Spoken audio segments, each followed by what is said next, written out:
بتبدأ أحداث الفيلم مع بنت في المستشفى على شفا الموت، وفجأة بتفتح عينها وبعد كده بيغمى عليها وأجهزة التنفس والإنعاش توقفت عن الحركة، فبيجي الدكتور يعمل ليها إنعاش بالصعق الكهربائي لكن بلا فائدة وللأسف بتموت. وبنشوف بعد كده صاحبة للبنت دي واسمها فلو واقفة في البلكونة بتتفرج على فيديو لصاحبتها عشان تفتكرها، وفجأة بتشوفها قدام عينيها فبتتصدم جدا وبتروح تقول لصاحبتها نيني إنها شايفة شبح صاحبتها الميتة واللي اسمها سيينا، لكن نيني بتكون خايفة جدا فبتعمل نفسها مش شايفاها وبتقفل الباب. وبعدها بيروحوا الاتنين يقولوا لصاحبتهم فينا لكنها مش بتصدق لحد ما بتجيلهم سيينا لحد عندهم وبتقول انا مش شبح حتى تعالوا المسوني وتأكدوا، وبالفعل بيروحوا وبتطلع هي بجد، فبيقعدوا معاها وبيسألوها ازاي رجعت للحياة، فبتقول انها فاقت فجأة اثناء ما كانت نايمة على نقالة وفي اتنين دكاترة ماشيين بيها عشان ياخدوها للمشرحة، فبيتصدموا جدا بس في نفس الوقت بيفرحوا ان صاحبتهم لسه عايشة. والتاني يوم بتروح سينا المدرسة عادي، فبيشوفها الطالب اللي مجنن كل بنات المدرسة برام وبيروح يسلم عليها، وبتشوفهم دينيسا حبيبة برام السابقة الاكس يعني، فبتتغاظ جدا. واثناء ما بتكون سينا في الحمام بتسمع صوت غريب فبتفتح باب الحمام وبتخرج منه بنت عمالة تعيط، وفجأة الباب بيتقفل جامد فبتتخض سينا وبتفتح الباب تاني فبتشوف شبح واحدة ست شكله مرعب جدا. وبعدها اثناء الطابور المدرسي بتنتحر البنت اللي كانت بتعيط من شوية دي، فبتتصدم سينا جدا وبتقول لصاحباتها التلاتة انها شافت شبح ليها قبل ما تموت لكنهم مش بيصدقوا. بعد كده بتكون سينا قاعدة لوحدها فبتجيلها دينيسا وبتقول لها ما تقربش من برام والا هتزعلها، وبيجي برام يطلب من سينا تروح مع السينما وواضح كده انه بيكرش عليها لكنها بترفض، وطبعا صاحباتها بيستغربوا جدا من ردها لكنها بتقول لهم انها مش عايزة تدخل في مشاكل مع دينيسا. وبالليل اثناء ما بتكون سينا قاعدة في اوضتها بيتفتح الباب بقوة فبتروح تقفله، وفجأة بتلمح شبح لولد صغير بيخبط فيها وبيروح تحت السرير فبتروح ناحيته لكن فجأة الشباك بيتخبط فبتروح تبص مين وبيطلع الشبح فبتقع على الارض من الخضة. وبيصحى صاحباتها التلاتة فبتقول لهم انها شافت شبح فبيخرجوا كلهم يدوروا عليه، وبتشوفوا سينا واقف جنب جارهم العم صمد لكن فينا ونيني وفلو مش بيكونوا شايفينه. والتاني يوم بيروحوا المدرسة وبتعدي على الطلاب بنت تاخد تبرعات، فلما بتسألها سينا ليه فبتقول لها لان السيد صمد مات امبارح، فبتتصدم سينا جدا وبيروحوا العزا فبتشوف سينا صورة لابن السيد صمد اللي مات قبل سنة، والصدمة انه بيطلع هو الشبح اللي كانت بتشوف، فبتحكي لصاحباتها التلاتة على ده وبتقول ان في رابط بين الاشخاص اللي بيظهر جنبهم شبح وبين موتهم. فبتقول فلو طيب ليه سينا بس اللي بتشوفهم، فبتقول لها نيني يمكن علشان رجعت من الموت، فبتقول سينا بالظبط انا من ساعة ما رجعت للحياة بشوف اشباح جنب اشخاص وبعدها بيموتوا زي البنت بتاعت الحمام والسيد صمد، لكن فلو فينا مش بيصدقوا برضه كلامها. وفي الفصل بتشوف سينا شبح جديد المرة دي البنت صغيرة، والصدمة انه بيكون واقف جنب المدرسة فيونا، وكالعادة بتقول سينا لصاحبتها لكنهم مش بيصدقوا. وبيجي برام يدعو سينا لحفلة عيد ميلاد بالليل فبتوافق تروح بس مع صاحبتها التلاتة عشان ما يبقاش موعد غرامي وكده. وبيجي برام لبيت سينا بالموتوسيكل بتاعه وبيروحوا للحفلة سوا وبيديها هدية اول ما بيوصلوا، وبتلمحهم من بعيد دينيسا فبتتغاظ جدا ولكن الحلو مش بيكمل. بتشوف سينا الشبح لست كبيرة راكبة ورا برام الموتوسيكل جالك الموت يا حاج برام، وطبعا بتكون مصدومة ومرعوبة جدا فبتروح تقول لصاحباتها التلاتة لكن برضه مش بيصدقوا وبيقعدوا يتريقوا عليها. وبعد شوية بيجي برام يقول لسينا انه مضطر يسيب الحفلة ويمشي، وبتكون شايفة الشبح واقف وراه فبتحاول تمنعه انه يروح لكنه بيقول لها انه عنده سباق هيخلصه ويجي على طول مش هيتأخر، لكنها طبعا مش بتسيبه وبتروح هي وصاحباتها يركبوا تاكسي وبيمشوا وراه. ولكن لما بيوصلوا لمكان السباق بيرجع برام وبيكون عايش لسه عادي ما ماتش، فبتغضب منها فلو بتمشي ومعاها فينا وحتى نيني اللي كانت نوعا ما مقتنعة بكلامها في الاول، فبتروح سينا علشان تصالحهم وبيجي برام ينادي على سينا وبيعدي السكة علشان يروح لها، ولكن فجأة بتيجي شاحنة بتخبطه وبيموت قدام عين الاربع بنات، فبتقع سينا على الارض وبتنهار من العياط. وبنشوف بعد كده سينا بتفتح الهدية اللي جابها ليها برام قبل ما يموت وبتطلع دبدوب بيقول كلمة I love you، فبتبتسم وبعدها بتنزل تتكلم مع صاحباتها التلاتة علشان يصدقوها، وبالفعل بيصدقوا ما عدا فلو اللي بتفضل ثابتة على موقفها وبتقول طب ليه المدرسة فيونا ما ماتتش رغم ان كان في شبح جنبها، وبتسيبهم وبتروح اوضتها. وفجأة وهي بتتكلم مع امها في التليفون بتشوف بنت صغيرة لابسة ابيض وشعرها طويل زي الاشباح، فبتفتكرها شبح اختها الصغيرة ريسكا اللي ماتت من 5 سنين، فبتروح تقول لسينا لكن بتقول لها ازاي بتشوفي اشباح وانت ما رجعتيش من الموت، فبتقول الله اعلم. وبتظهر قدامهم البنت دي لكن مش بتطلع شبح ولا حاجة وبتطلع بنت جارتهم السيدة بدرية، فبيرجعوا لبيتهم تاني. واثناء ما بتكون سينا قاعدة لوحدها بيتفتح بتفتح باب الأوضة فبتقرر تتجاهله، لكنه بيتقفل بقوة لدرجة إنها بتتخض، فبتروح تشوف في إيه، والصدمة إنها بتشوف شبح لواحدة ست لونه أحمر طاير في السماء، فبتطلع تجري علشان تهرب منه، لكن الشبح ده بيطاردها وبتقع سينا على الأرض فبيهجم عليها الشبح. بس في الآخر بيطلع كل ده كان كابوس، وبتفوق منه سينا مخضوضة. وتاني يوم وهي في المكتبة اللي في المدرسة بتحس بوجود شبح جديد، فبتدور عليه وبتشوفه بالفعل، وبيطلع بنت صغيرة فبتروح تقول لصاحبتها التلاتة، فبتقول نيني ممكن يكون الشبح ده جاي لواحدة مننا، فبتقول فلو لا تفي من بقك، احنا بنات صالحات اكيد مش جاي لينا، ما تتأكديش قوي كده يا اخت. لكن بتشوف سينا الشبح واقف ورا الفصل، فبيروح الأربعة وراه وبيدخل الشبح أوضة التخزين، فبتقول سينا لازم نعرف هو هياخد روح مين المرة دي، فبيدخلوا أوضة التخزين وبيلاقوا الكراسي بتتحرك لوحدها، فبيفتكروا ان الجري نص الجدعانة وبيجروا من الأوضة فورا. وبعد كده بنشوف المسؤولة الاجتماعية للمدرسة قاعدة مع سينا وبتقول لها ان الطلاب خايفين منها بسبب كلام دينيس عنها انها بتعرف ميعاد موت الناس وكده، وبتطلب منها ما تقولش اي حاجة بتشوفها عشان المدرسة في حالة حداد على برام ومش ناقصة. وبالليل بتأتي صدمة كبيرة، بتشوف سينا الشبح اللي كان في المدرسة ده جنب فلو، فبتصحي فينا ونيني وبتقول لهم، فبتقول فينا اكيد في طريقة نمنع فيها فلو من الموت، فبتقول سينا انها تعرف امتى الشخص هيموت لكن ازاي تمنع موته للاسف لا، فبتعيط فينا وبيكونوا كلهم زعلانين عليها جدا، بس بيقرروا ما يقولوش ليها علشان ما تعيش في خوف، وبيكدبوا عليها لما بتيجي تسألهم في ايه. وتاني يوم في المدرسة اثناء ما البنات الأربعة قاعدين بياكلوا بتشوف سينا الشبح جنب فلو، فبتبعت لفينا ونيني تقول لهم على الواتس، فبيتخضوا وبيقوموا من جنبها، فبتستغرب جدا وبتسألهم في ايه. سينا شافت شبح تاني فبيرتبكوا، لكن بتقول سينا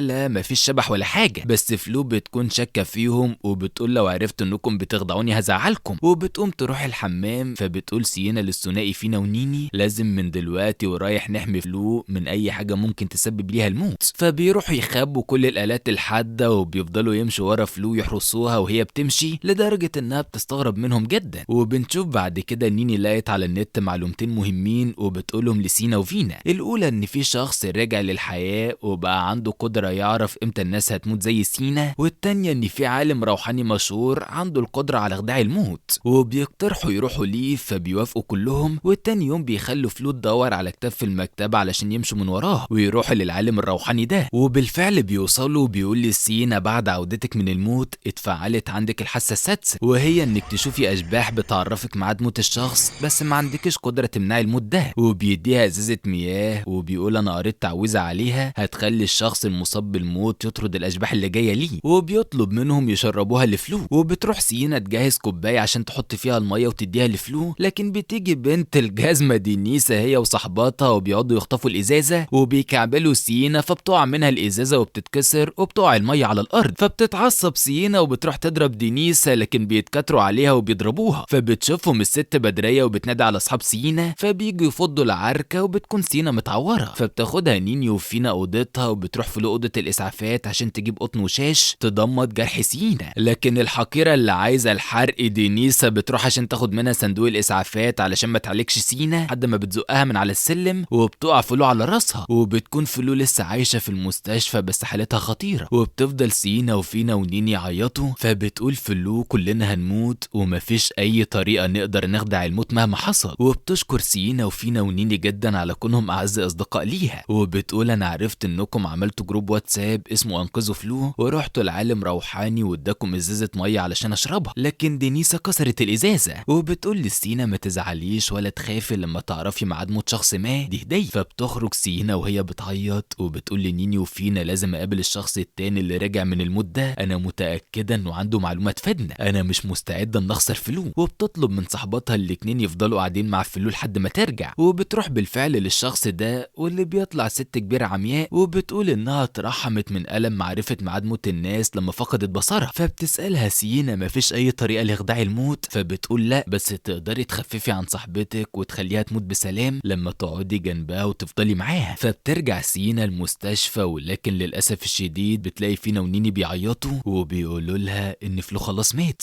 فبتعيط سينا وبتروح تلقي كلمات اخيره لفلو، وهي ان روحها تفضل موجوده معاهم لحد ما يتقابلوا تاني، وبتحضنها وهي بتعيط بحرقه شديده. وبتنتهي قصتنا على كده. سلام.